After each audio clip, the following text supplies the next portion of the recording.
Okay, let's start the class.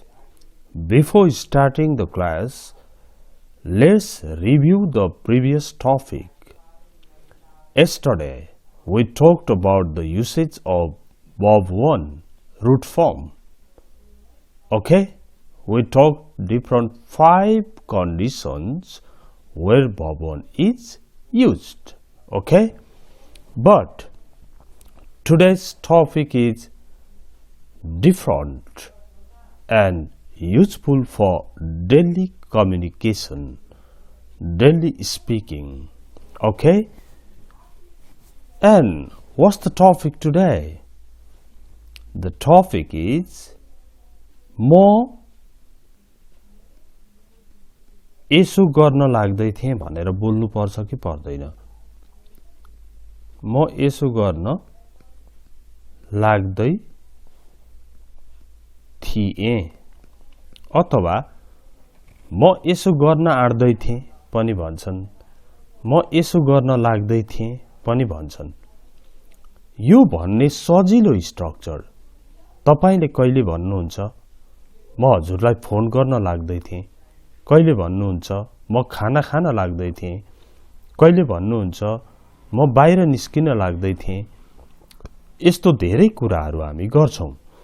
त्यो गर्नलाई कुन स्ट्रक्चर प्रयोग हुन्छ त भन्दा यसको लागि I was भन्ने about to भन्ने verb 1 लगाउने। म यसो गर्न लाग्दै थिएँ भन्दा त I was about to plus V1 लाग्दो रहेछ। मैले अत्यन्तै राम्रो कुरा सिकेँ, अब म यसलाई प्रयोग गर्छु भनेर रेडी हुने। अनि म तिमीलाई म हजुरलाई फोन गर्न लाग्दै थिएँ,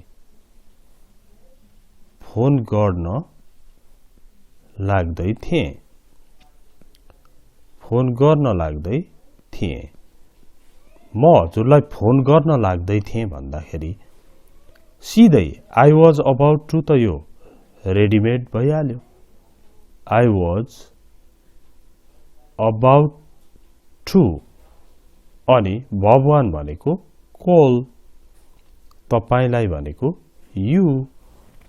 I was about to call you, म तिमीलाई फोन गर्न लाग्दै थिएँ अथवा म हजुरलाई फोन गर्न लाग्दै थिएँ। ओके, त्यस्तै म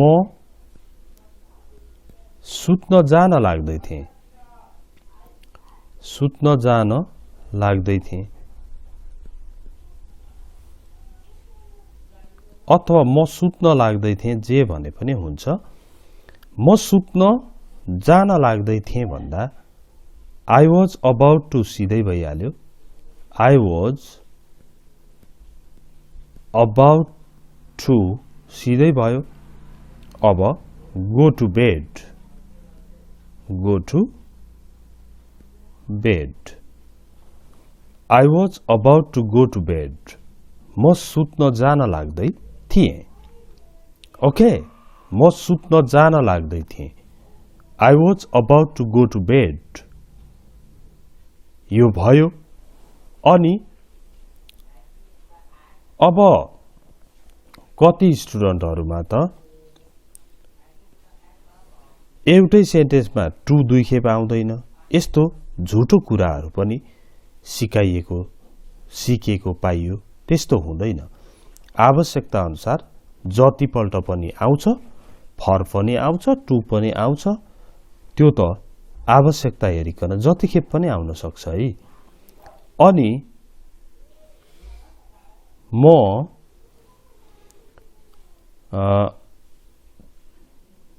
टिकट क्यान्सिल गर्न लाग्दै थिएँ, क्यान्सिल गर्न म टिकट क्यान्सिल गर्न लाग्दै थिएँ, म टिकट क्यान्सिल गर्न लाग्दै थिएँ। अब तपाईले कहीँ जाने भनेर कुनै प्रोग्राममा जाने भनेर टिकट लिनुभयो फेरि जान मन नलागेर क्यान्सल गर्न लाग्दै हुनुहुन्थ्यो एउटा साथी आएर त्यो त अत्यन्तै महत्त्वपूर्ण प्रोग्राम रहेछ नि टिकट लिनुपर्छ है भन्यो ए म त टिकट क्यान्सल गर्न पो लाग्दै थिएँ I was about to अब V1 CANCEL cancel I was about to cancel the ticket TICKET ticket I was about to cancel the ticket I was about to cancel the ticket म ticket cancel गर्न लाग्दै थिएँ okay सबैमा I was about to छ I was about to अनि सबैमा त्यसपछि के आउनु पर्यो V1 कल भनेको V1 गो भनेको V1 क्यान्सल भनेको पनि V1 म यसो गर्न लाग्दै थिएँ भनेर अब तपाईले भन्नु पर्दा मलाई अंग्रेजी आउँदैन भन्नु भएन ओके म मेरो ब्रेकफास्ट खान लाग्दै थिएँ भन्नु पर्यो जस्तो सरी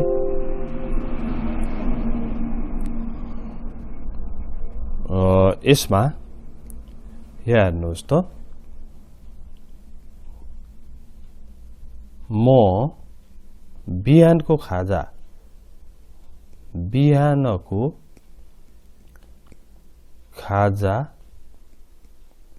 खान लाग्दै थिएँ म बिहानको खाजा खान लाग्दै थिएँ रामको फोन आयो अब म बिहानको खाजा खान लाग्दै थिएँ भन्दा I was about to भनिहाल्नुहोस् I was about to eat my breakfast I was about to eat my breakfast म बिहानको खाना खान लाग्दै थिएँ I was about to eat my breakfast okay यो त भयो त्यसपछि I was about to eat my breakfast म बिहानको खाजा खान लाग्दै थिएँ भयो अनि म तिनीहरूलाई सबै कुरा बताउन लाग्दै थिएँ बताउनु नहुने रहेछ थाहा भयो अहिले तर बताउन पो लाग्दै थिएँ I was about to हेर्नु त tell them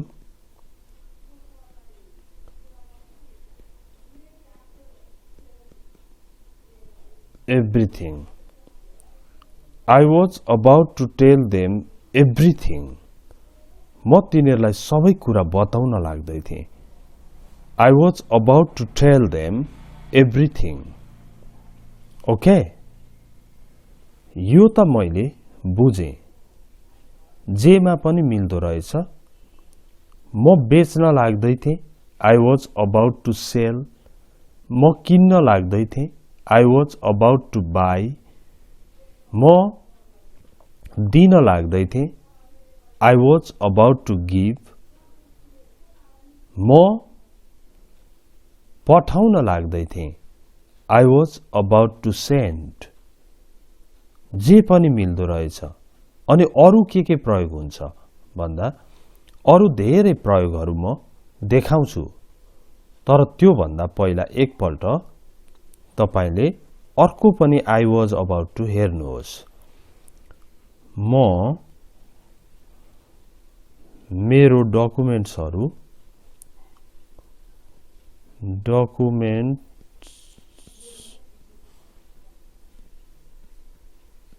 पठाउन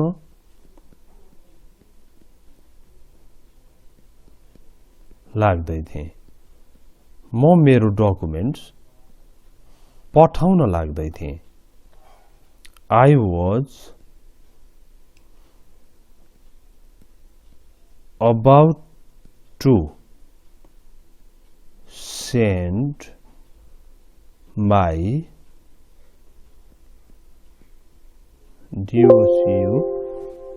documents, documents. I was about to send my documents. म मेरो डकुमेन्ट्स पठाउन लाग्दै थिएँ। Okay, it's clear. यो क्लियर भयो। अब अरूले रामले यसो गर्न लाग्दै थियो, तिनीहरू यसो गर्न लाग्दै थिए भन्दा चाहिँ के भन्ने हो त भनेर प्रश्न आयो। र त्यो प्रश्नको जवाफमा अब राम यसो गर्न लाग्दै थियो,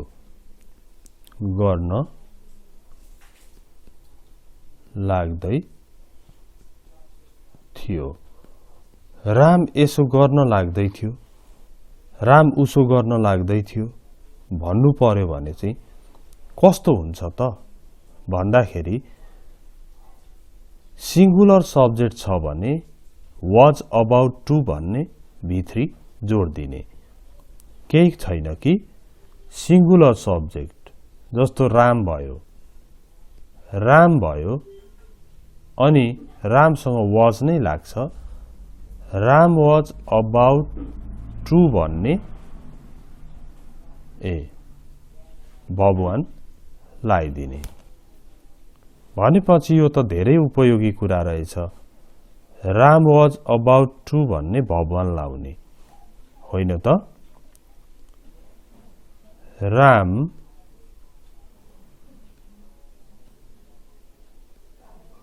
काम गर्न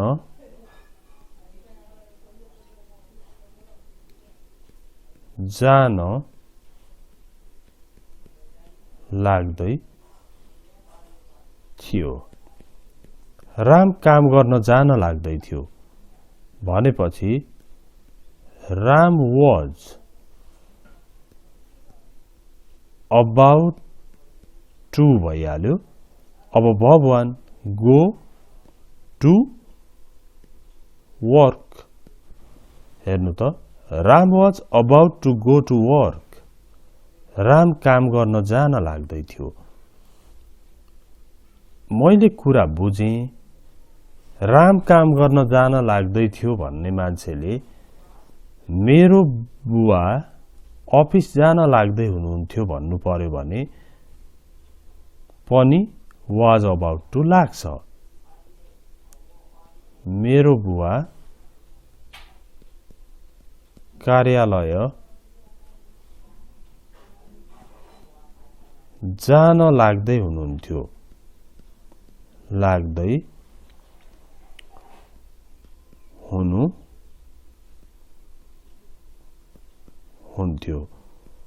मेरो बुवा कार्यालय जान लाग्दै हुनुहुन्थ्यो। My father was about to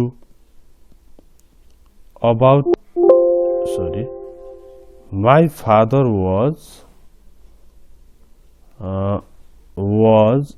about यहाँनेरि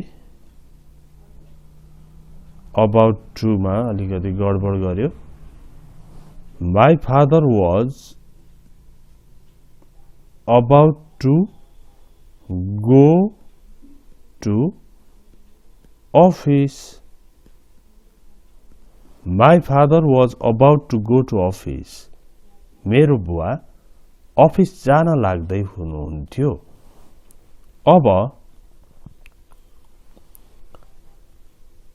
मेरो आमा साँझको खाना बनाउन लाग्दै हुनुहुन्थ्यो भन्दाखेरि My mother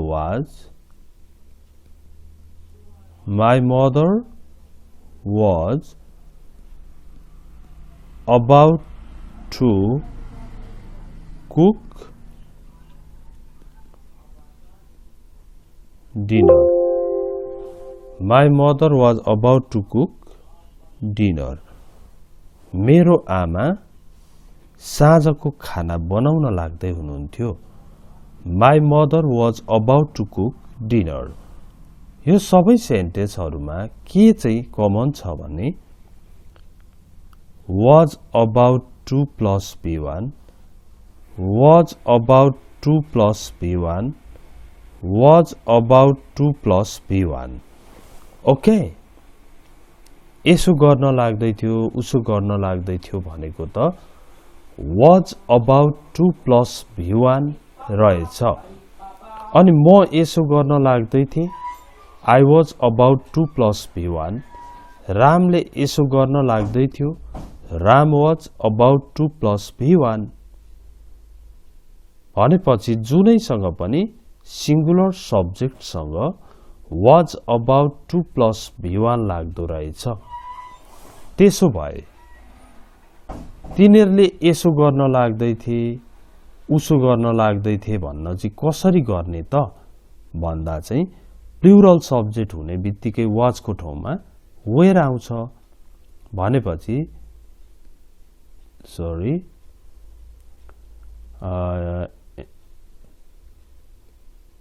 तिनीहरूले यसो गर्न लाग्दै थिए, यसो गर्न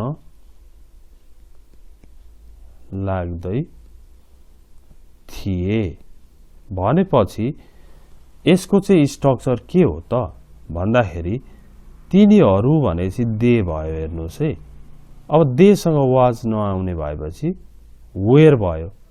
they were about to plus verb 1 लगाउने हो। They were about to plus verb 1। यो पनि इन्ट्रेस्टिङ कुरा रहेछ। त्यसो भए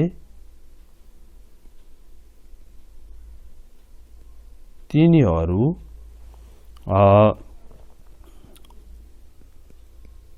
बसमा चढ्न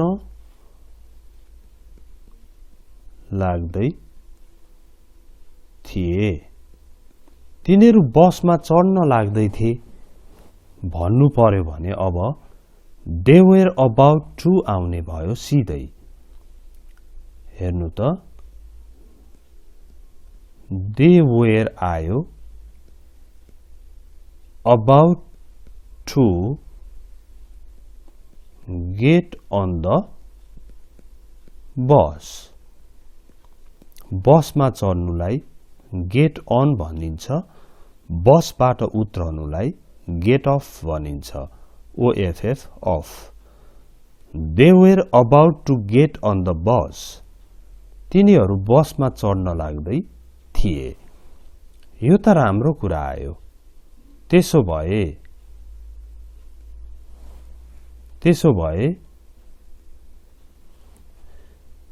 ती केटाहरू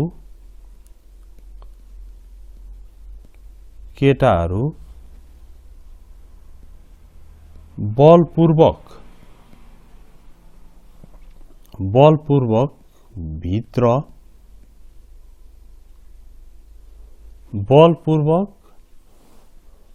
कम्पाउन्डमा पस्न खोज्दै थिए भनौं। ती केटाहरू बलपूर्वक कम्पाउन्डमा पस्न खोज्दै थिए।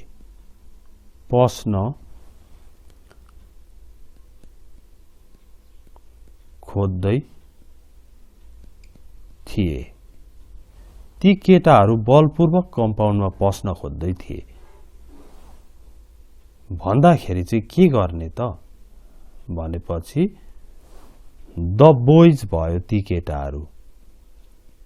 हेर्नु है, द बोइज भयो, धेरैजना भएपछि वेयर लाग्यो। The boys were about to, अब भगवान एन्टर द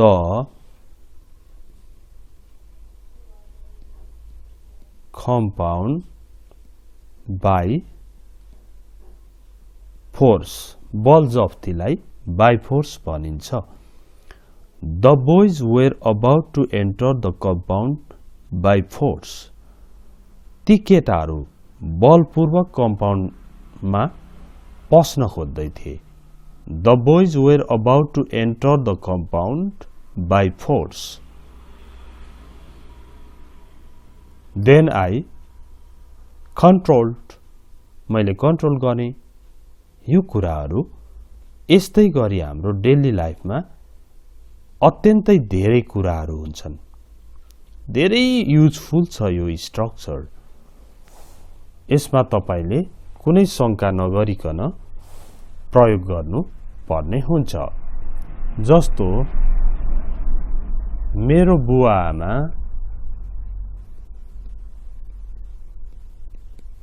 आमा मेरो बुवा आमा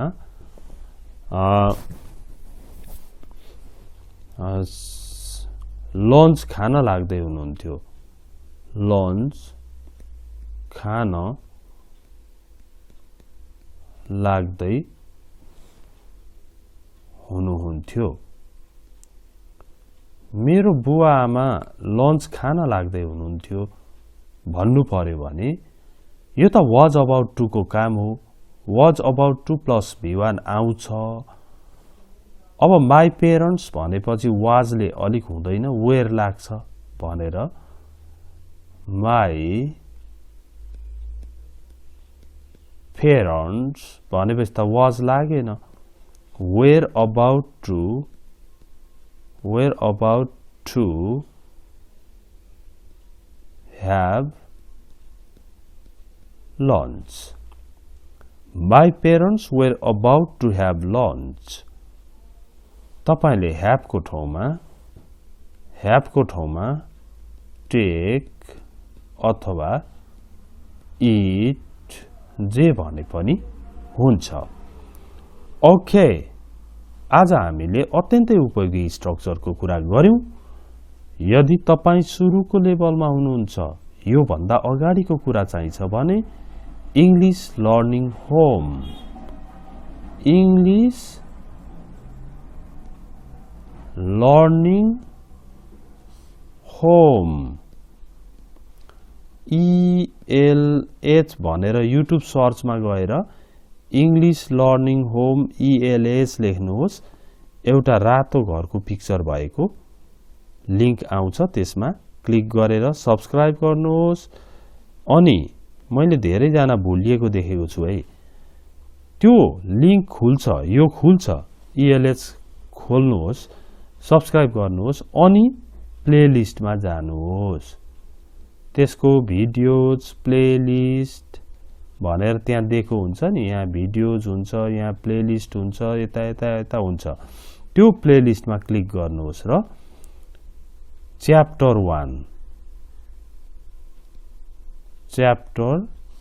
1 खोज्नुहोस्। च्याप्टर 1 मा गएर युनिट 1 बाट पढ्नुहोस्। यसरी हो नि त हेर्ने त। ओके, अनि साथीहरूले मैले यसरी व्यस्त समयको बावजुद पनि भिडियोहरू बनाउँदै यसो अपलोड गर्दिरहेको छु नि। यसको लागि कम्तीमा पनि मैले केही कुरा सिक्ने अवसर भयो। यो अवसर कसैले शेयर गर्दिएर मैले पाएँ, म पनि शेयर गर्दिन्छु भनेर शेयर गरिदिनु पर्यो। अनि राम्रो कुरा सिकाउने च्यानलहरू सब्स्क्राइब गर्न पनि त टेन्सन गर्नु भएन नि, सब्स्क्राइब गर्नु पर्यो, लाइक कमेन्ट गरेर, हैन, इन्ट्रेस्टिङ लेसन रहेछ, मलाई मन पर्यो, मैले यो कुरा सिकेँ भनेर लेख्नु पर्यो कमेन्टमा। अनि त यो भिडियो बनाउनेहरूलाई पनि, क्रिएटरहरूलाई उत्साह हौसला मिल्छ नि। Okay, Thank you for watching it.